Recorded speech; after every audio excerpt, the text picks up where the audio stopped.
Chers amis, dans la paracha de cette semaine, Vaïeshev, nous voyons comment Yaakov veut enfin avoir une vie un petit peu tranquille, un petit peu paisible. Il s'installe en terre de Canaan, terre d'Israël, dans la ville de son père et de son grand-père, Hebron.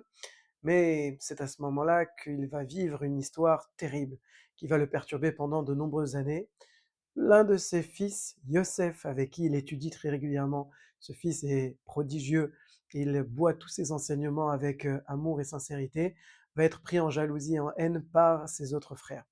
Lorsque Yaakov l'envoie rejoindre ses autres frères parce qu'ils sont partis faire paître le troupeau, lorsque ses frères le voient au loin, voient Yosef arriver, ils commencent à mettre en place un stratagème. Certains veulent le tuer, mais Réhouven s'interpose, l'aîné, en disant: «Vous n'avez quand même pas tué votre frère, jetons-le dans la fosse avec l'intention de venir le récupérer plus tard.»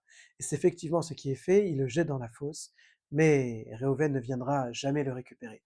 Entre-temps, il sera vendu, puis emmené en Égypte, amené en prison.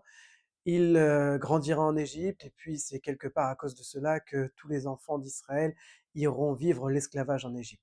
Alors comment cela s'est passé? Où était Réhouven, celui qui pensait le sortir? Eh bien, selon une interprétation de Rachi, Réhouven n'est jamais venu chercher Yosef dans la fosse parce qu'il était en train de faire teshuva. Il était en train de réparer une erreur du passé, et c'est pour ça qu'il n'a pas pu venir sauver son frère. L'enseignement est très puissant. Il y a aujourd'hui de nombreux de nos enfants, de nos jeunes qui sont dans la fosse, qui sont dans l'assimilation, qui sont perdus dans leur téléphone, qui sont perdus dans beaucoup de problèmes du quotidien qu'ils peuvent avoir.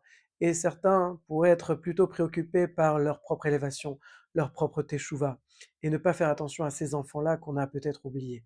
L'enseignement est le suivant: ne jamais oublier un seul enfant. Même au détriment de notre propre progression, il faut sauver chacun. Shabbat shalom.